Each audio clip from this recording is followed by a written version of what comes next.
Alright guys, in this video I have a 2018 Optima, and the issue with this one is that we have a warning indicator up here, and we have the AC light is on, and also our power steering light is on.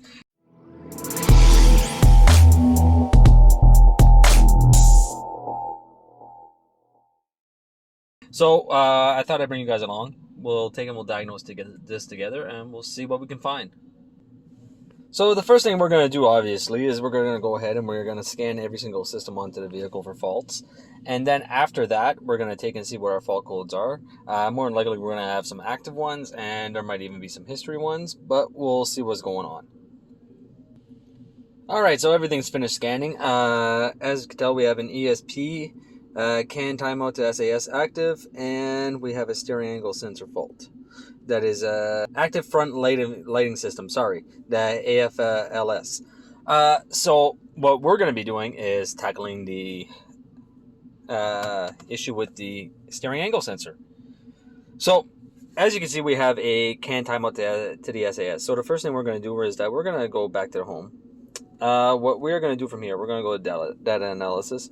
We are going to go to the ABS ESC.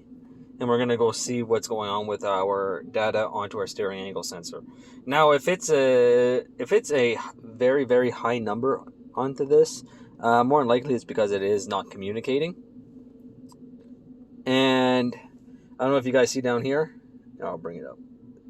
Steering angle sensor not calibrated, and steering angle sensor CAN ESP only.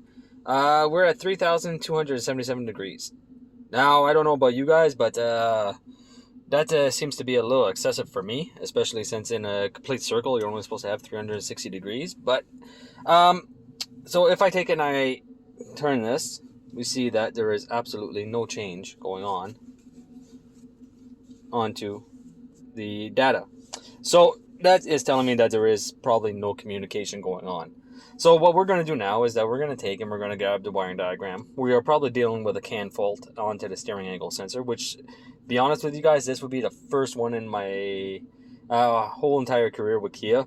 So, but things do happen. Look, you guys are seeing a lot of Kia cars onto this channel because I am a Kia technician. If I was a Dodge technician or a GM technician, you guys would be seeing all the issues that happen onto Dodge cars. So it doesn't mean that Kia is a bad manufacturer.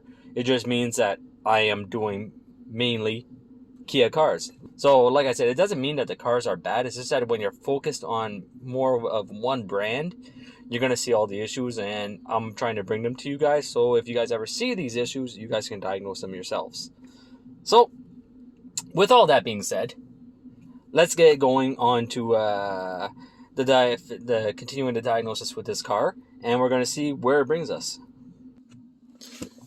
Alright, so here's the wiring diagram for the steering angle sensor. As you can tell, well, if you guys can't tell, I'll point it out to everyone. So if you can't see, this is the steering angle sensor right here. So what ends up happening is that we have one power that comes in from the MDPS 10 amp fuse, and then it comes, and then we have our ground onto the other side. Now, since we have no issues with any other modules communicating, I'm not really going to worry too much about the ground. I'll still check it, but it's not going to be a focal point of this diagnostics. I'm going to check my power going in, okay? And also, then after that, we just have our CAN high and CAN low communication lines to check. So, we're going to go ahead. I'm going to start removing the components of the steering wheel in order to get to the steering angle sensor, and then we'll start a diagnosis from there.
see how well you guys are seeing everything.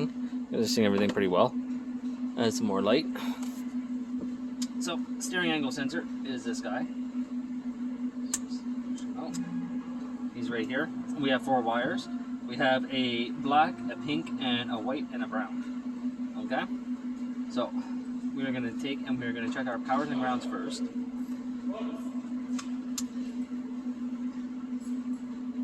And then we're going to go on and check the rest. Alright, start this guy up. We'll take and we'll rescan the system and make sure I didn't touch anything. Doesn't look like it. All my lights are still on. So we got a ground. Because I should not have unplugged it before I touched it. That was my fault. Okay. So, back probe into my power. Let's check powers, grounds. I could use a scope for this. I have it next to me, but... Okay, so let's check power. You guys can see the power. Perfect there, huh? Now I'm just gonna go grab, I could check my ground also, but I'm pretty sure my ground is gonna be fine. But you wanna what, I'll check it anyway.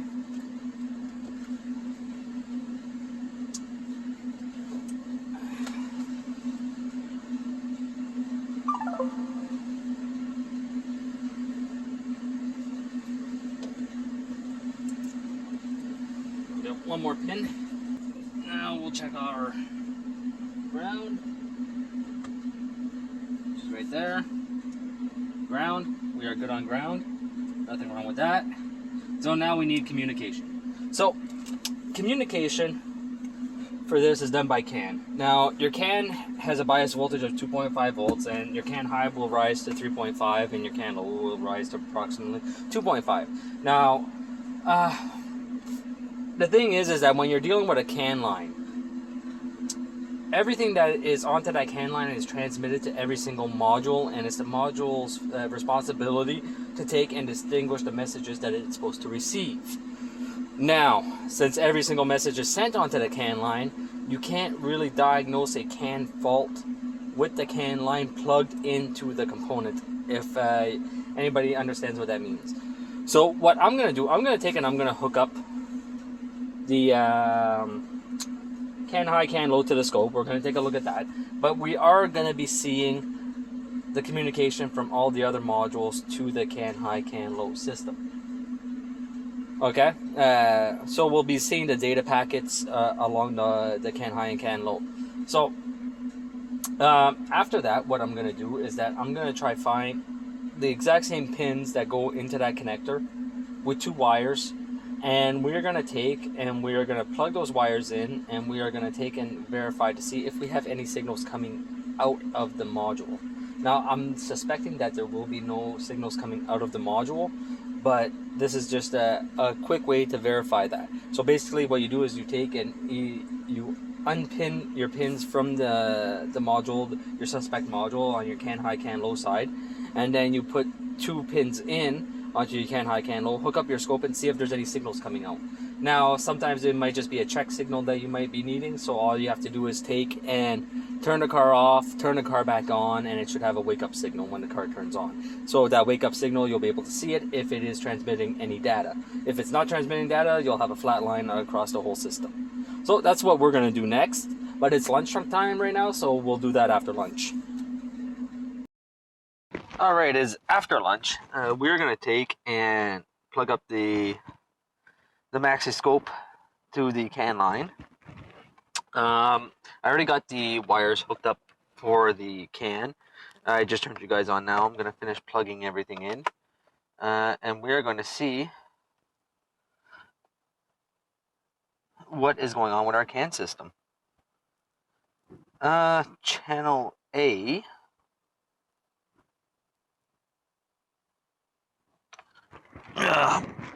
Break the box. There we go. All right. So, which one is which now? Just give me 1 second. Oh, that does not look very nice. Okay, and we'll go on to a 200. That looks a little better. All right, so right off the bat, I'm gonna bring you guys in. I'm gonna show you guys what's going on with this. Right off the bat, I have. So before I get this in the comments, yes, I did notice that the CAN high and CAN low were actually following each other, but my focal point onto diagnosis for CAN systems is always to look for a 2.5 bias voltage onto the system. Me personally, if I do not have a 2.5 bias voltage on the system, I really don't care what my signal looks like. That if I don't have the 2.5 bias voltage, that means that there is an issue onto my CAN system, and I gotta rectify that even if my CAN signals don't look good. I'm seeing an issue onto my CAN system. I'll try to zoom you guys in so you guys can really see what's going on. Okay. Here we go. So I don't know if you guys see all the way down here. Now don't forget your CAN is supposed to be biased at 2.5 volts, and then your CAN high is supposed to go from 2.5 to 3.5, and then your CAN low from 2.5 to 1.5. Right now, I am almost near a perfect 0. So if I click on this, I'll bring down a cursor. We'll go check that real quick. My CAN high is at 365 millivolts. And you guys can't really see that, but there we go. 365 millivolts. So what does that mean? That means that that I have a fault onto my CAN system, and that has to be rectified before I can actually diagnose a fault for the steering angle sensor. Now, the steering angle sensor might be the one that's faulty. We're gonna unplug it real quick, and we're gonna see if everything comes back. If not, we're gonna have to see what all the modules are onto the system, and then we're gonna have to go from there. So let's unplug it first, and we'll go from there, right? Start with the easiest. We know that this one's onto it, and with it unplugged, there was no change. So now I'm gonna go grab a topology real quick. We're gonna look at topology, and we're gonna see if we can't quickly discern if it's coming from inside the vehicle or maybe from the engine compartment. So give me 1 second. All right, so I got the topology out for the CAN high system. I'll try to give you guys a visual of what this is like onto this vehicle. So basically the way that this works is that all these big black lines are basically connectors that can be used to separate the system in two. Now the major one on Kia vehicles, never mind about all the modules, those will just, they'll end up confusing you. What you have to know about Kia vehicles is that these connectors are located all over the vehicle, and they can be used to eliminate half of the CAN system pretty much. Okay, so this connector right here, MF21, if this guy is disconnected, you basically disconnect the whole interior modules, okay, from the CAN system. So what I'm going to do real quick, this guy lives down into the passenger side kick panel. It's very easy to get to. What we're going to do real quick is just take and disconnect him, and we're going to take a look at our CAN signal as I disconnect it. Okay? And as I do that, you will see the data rate, not the data rate, but the packets of data diminish. Okay? And that is normal. Don't forget, you're disconnecting modules from the system. So I'm going to go disconnect him real quick, and we'll see what's going on.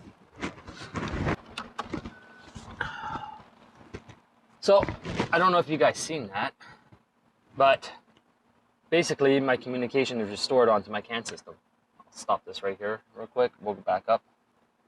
Let's try to see if I can. There we go. So, now we have a very nice looking CAN signal. I'll bring this guy back up. So we have a 3.9 volt, which I'm okay with. We'll come here. Yeah, 3.8, and we have a bias voltage of 2.5, 2.6. 2.4, somewhere around there. So I am very okay with that. So what does that mean is that by disconnecting this connector, I basically removed how can I put this? Because I am connected to a module that is inside of the vehicle, okay? Because the SAS sensor is an actual module that is inside of the vehicle. So since I am connected, I disconnected the MF21 connector, and I am still connected to the SAS sensor, which is right here. And my CAN signal has returned. what that indicates to me is that my issue is exterior of the modules that are inside the vehicle. So this could be either in the rear of the vehicle, in the blind spot detection. This could be in the front of the vehicle onto the engine compartment. So what I think I'm going to do real quick is I'm going to plug back in my MF21 connector, and I'm going to go in, I'm going to start disconnecting modules that are easy to access. So this one of these ones would be the ABS module. So I can go and disconnect that one and we'll see what's going on. So just let me replug this connector because he has to get plugged back in. There we go. Perfect. And as you can see, communication is destroyed again. So what I'm going to do real quick is go unplug my ABS module and we'll see if that helps it. All right, that is disconnected. As you can see, I'm looking through the window of the car right now, and my information is still no good. After that, another easy one that we can try do. I'm gonna focus on the engine compartment just because of the harsh environment that it's in. So let's go with this. So I gotta focus on everything that is on the gray side of my connector. So as you can see, there's also the this circuit right here, SD200-3, which is this guy right here. And on him, we have vacuum pump, fuel pump control module, rear view camera. The vacuum pump actually isn't too hard to get to. So what I'll do is I'll get to that and I'll unplug that. So just give me 1 second.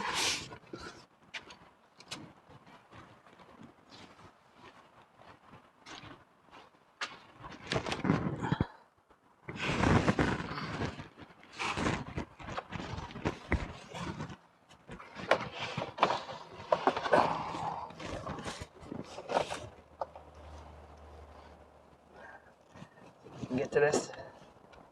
There we go. All right, vacuum pump is now disconnected. Let's go see.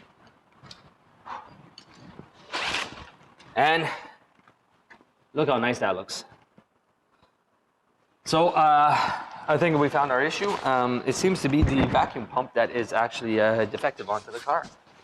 So I thought this was going to be a little bit longer diagnostic, but it was a CAN diagnostic, which would be the first onto my channel actually. So that I'm actually happy about that. But this is the thought process that you have to take when you're doing CAN diagnostics. Basically, you have to know what a known good looks like, and then after a known good, you know what known good is, then you can go diagnose the bad. Now, it's very important to remember that on CAN systems, CAN C systems, that you have a bias voltage of 2.5 volts. Now that 2.5 volts has to be constant. And what ends up happening is that on your CAN high, it goes from 2.5 to 3.5, so it gets pulled up. And then on your CAN low, it goes from 2.5 to 1.5, which means it gets pulled down. Now those numbers are not exact. There's always going to be, I would say probably a 20 to 30 millivolt difference, but it is still pretty, those numbers are still pretty exact, okay? So it depends on what car you go on, how many modules there are. You know, like on the hotel, you see that there's a lot of noise, but I'm still able to use it for my diagnostics. Still a very good scope.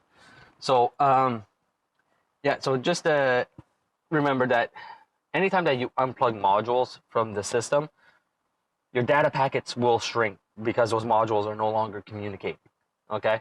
So what's happening here is that we have our 2.5 to our 3.5 on our high and our 1.5, our 2.5 to 1.5 on our low, which is what it's supposed to be. Now I'm just gonna go back and I'm gonna plug back up the vacuum pump real quick and we'll see it change automatically.